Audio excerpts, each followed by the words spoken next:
जिंदगी को कुछ ऐसे जियो कि लगे कि जिंदा हो। ये बात मैंने अपने पापा से सीखी है, जिन्हें हमने 5 महीने पहले ही कोरोना की वजह से खो दिया। अपने आखिरी वक्त के कुछ घंटे पहले भी उन्होंने आईसीयू से हम सभी को फ़ोन किया और कहा कि मैं बिल्कुल ठीक हूँ। कमाल का विल पावर, कमाल की स्ट्रेंथ, कमाल का डिटर्मिनेशन था। मेरे पापा फायर एलिमेंट के थे। आज मैं बात करने वाली हूँ फायर एलिमेंट के लोगों के बारे में, यानी कि सेजिटेरियस, लियो और एरीज साइन के लोगों के बारे में। यदि आपको एयर एलिमेंट के बारे में या अर्थ एलिमेंट के बारे में या वाटर एलिमेंट के बारे में जानना है तो आप मेरे प्लेलिस्ट पर जाकर उन सारे वीडियोस को देख सकते हैं, या नीचे डिस्क्रिप्शन बॉक्स में भी उसका लिंक दिया हुआ है, आप उसे भी देख सकते हैं।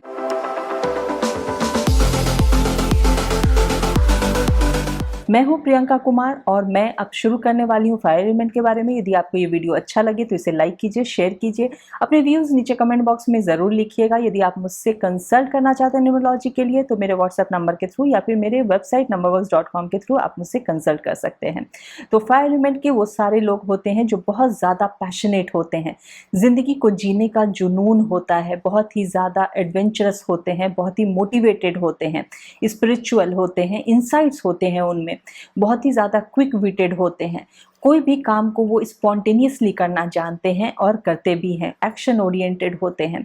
हालांकि वो बहुत ज़्यादा इंटेलिजेंट भी होते हैं, लेकिन बहुत सोच समझकर कोई काम नहीं करते। किसी भी काम को वो तुरंत करना चाहते हैं, इसीलिए कभी भी वो शांत नहीं रहते, हमेशा कुछ ना कुछ करते रहना चाहते हैं ज़िंदगी में। बहुत ही ज़्यादा रिस्क टेकिंग एबिलिटी होती है उनमें, आउटगोइंग होते हैं, बहुत ही ज़्यादा एक्सप्रेसिव होते हैं, उनमें अग्रेशन और डायनामिज्म भी भरा हुआ होता है। उनमें कोई भी तरह के जो इमोशंस होते हैं, चाहे वो लव हो, प्लेजर हो, जॉय हो, एंगर हो, हेट्रेड हो, वो सारे इमोशंस को वो खुल के जीना जानते हैं और खुल के जीते हैं। फायर एलिमेंट जो कि साइन होता है लाइफ का, तभी तो हम जब तक जिंदा रहते हैं हमारे शरीर में वो हीट बना रहता है।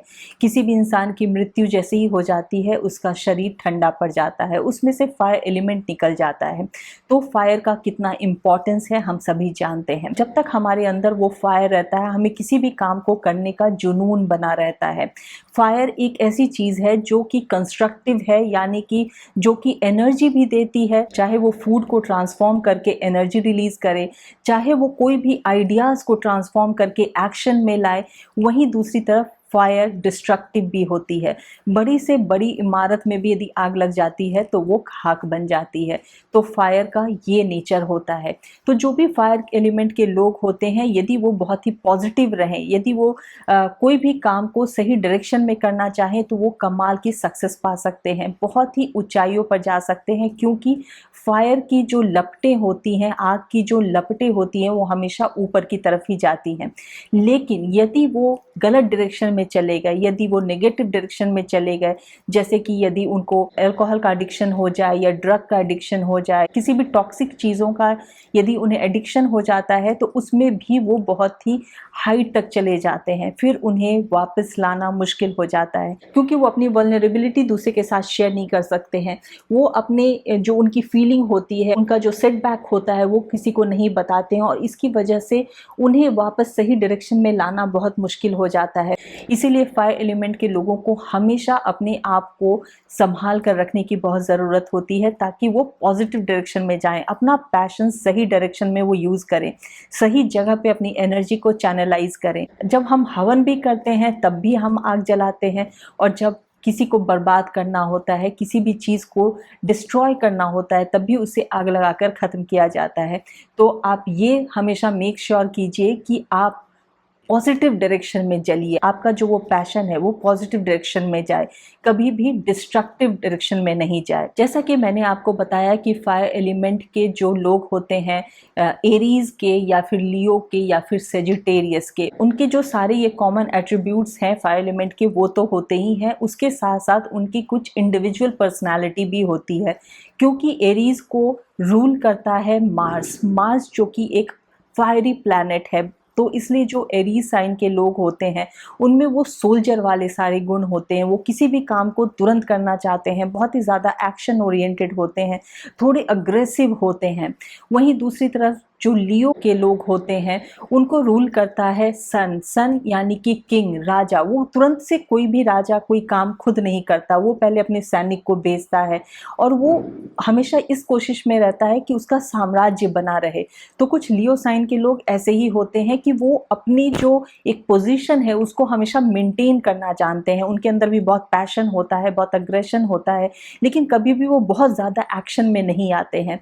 उस दूसरी तरफ जो सेजिटेरियस होते हैं उनका रूलिंग प्लैनेट जुपिटर होता है, तो उनमें विजडम तो होता है लेकिन वो बहुत ही ज़्यादा घूमते रहना चाहते हैं, उन्हें ट्रैवलिंग का बहुत शौक होता है और वो हमेशा इस कोशिश में रहते हैं कि उनका पोजीशन लोग समझें, उनकी वैल्यू को लोग समझें। हमेशा वो अपनी बात को मनवाने की कोशिश करते रहते हैं। जो फायर एलिमेंट के लोग होते हैं कभी कभी थोड़ी इरिटेबल हो जाते हैं क्योंकि वो हर अपॉर्चुनिटीज़ को कैसे सीज करना है, कैसे ग्रैब करना है, उन्हें भली भांति पता होता है। अब मैं बात करती हूँ कि फायर एलिमेंट की कंपैटिबिलिटी बाकी सारे एलिमेंट्स के साथ कैसी होती है।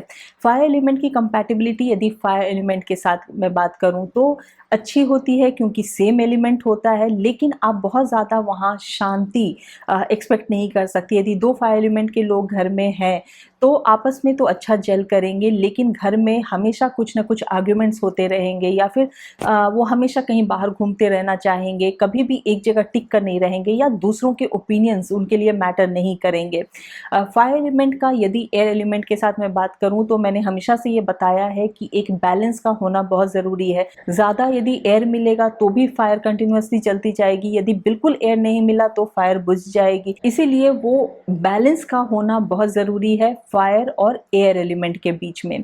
फायर और वाटर एलिमेंट के बीच में यदि मैं बात करूं तो कंपैटिबिलिटी उतनी अच्छी नहीं होती है क्योंकि हमेशा से जब भी फायर को बुझाने की बात होती है तो वाटर का सहारा लिया जाता है, तो इसीलिए दोनों में हमेशा एक क्लैश रहता है। तो फायर एलिमेंट और वाटर एलिमेंट की कंपैटिबिलिटी उतनी कॉर्डियल नहीं होती है।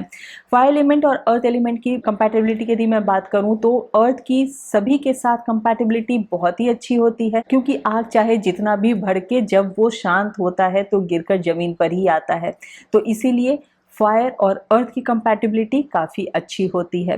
अब मैं बात करती हूँ कि फायर एलिमेंट के लोगों के लिए करियर ऑप्शंस कौन कौन से अच्छे होते हैं। जो भी काम फायर से रिलेटेड हो, लाइट से रिलेटेड हो, एनर्जी से रिलेटेड हो, वो सारे काम फायर एलिमेंट के लोगों के लिए अच्छे होते हैं। चाहे वो फोटोग्राफी हो, चाहे वो कुकिंग से रिलेटेड हो, होटल बिजनेस से रिलेटेड हो, रेस्टोरेंट बिजनेस से रिलेटेड हो या फिर कंप्यूटर से रिलेटेड हो, मूवी मेकिंग हो या इलेक्ट्रिकल इंजीनियरिंग हो। ऐसे सारे काम जहाँ पे कि एनर्जी रिलीज होती है, तो वो गैस से रिलेटेड काम हो सकता है, वो फ्यूल से रिलेटेड काम हो सकता है। इन सारे काम में फायर एलिमेंट के लोग अच्छा कर सकते हैं क्योंकि ये उनका एलिमेंट है, ये उनका जो कोर एरिया होता है वो है जहाँ की वो अच्छे फ्लोरिश कर सकते हैं। फायर एलिमेंट का हम सबके अंदर वो बैलेंस होना बहुत ज़रूरी है क्योंकि जब फायर एलिमेंट हमारे अंदर होगा तभी हम किसी भी काम को बहुत ही पैशनेटली कर सकते हैं, हमें एक मोटिवेशन मिल सकता है किसी भी काम को करने के लिए। लेकिन यदि फायर एलिमेंट नहीं रहेगा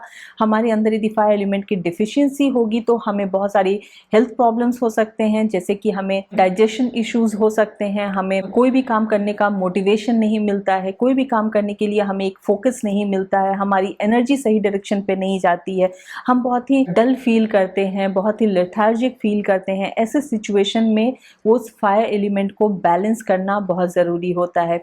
वहीं दूसरी तरफ यदि फायर एलिमेंट आपके अंदर बहुत ही एक्सेसिव है तो फिर आपको हार्ट बर्न की प्रॉब्लम हो सकती है या फिर फीवर जैसी प्रॉब्लम हो सकती है, बहुत सारे लीवर और हार्ट से रिलेटेड इश्यूज हो सकते हैं।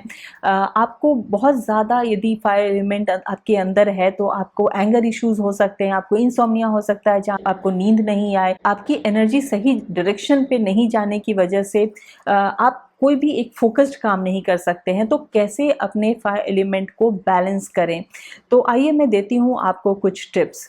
यदि आपको फायर एलिमेंट को इंक्रीज करना है तो आप कपालभाति कर सकते हैं, उससे आप अपने अंदर वो हीट जनरेट करते हैं। आप सूर्य नमस्कार कर सकते हैं जिससे कि आपके अंदर वो हीट जनरेट होता है और आपके अंदर वो फायर एलिमेंट बैलेंस होगा।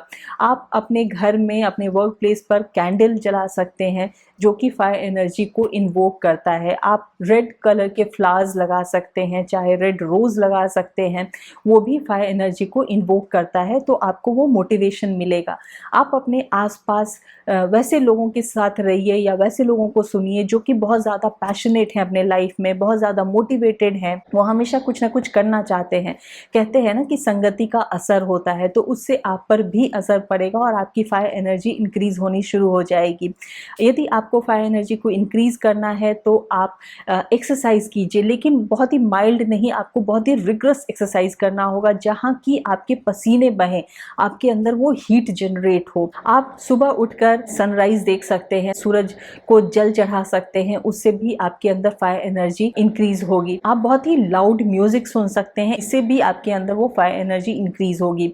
यदि आपके अंदर बहुत ज़्यादा फायर एलिमेंट है और आप उसे डिक्रीज करना चाहते हैं, आप उसे बैलेंस करना चाहते हैं, तो आपको मेडिटेशन करने की ज़रूरत है। जब आप कुछ देर मेडिटेशन करते हैं तो आपके जो सारे एंगर इश्यूज हैं या आपका जो इम्पल्सिवनेस है वो धीरे धीरे शांत होना शुरू होगा। आपको कोई भी हीट जनरेटिंग फूड नहीं खाना चाहिए, आपको कोई भी ऐसा स्पाइसी फूड नहीं खाना चाहिए जिसकी वजह से आपके अंदर और हीट जनरेट हो। आपको पानी ज़्यादा पीना चाहिए ताकि फायर को जो सबसाइड करने का जो एलिमेंट होता है वो वाटर होता है, इसीलिए आपको ज़्यादा पानी पीने की ज़रूरत है, आपके बॉडी को थोड़ा कूल डाउन होने की ज़रूरत है।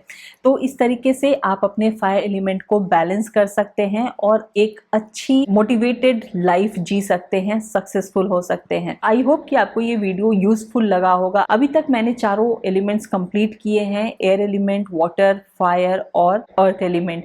आप जिस भी एलिमेंट के हैं, आप जिस भी एलिमेंट से रिलेट करते हैं, नीचे अपने व्यूज ज़रूर लिखिएगा।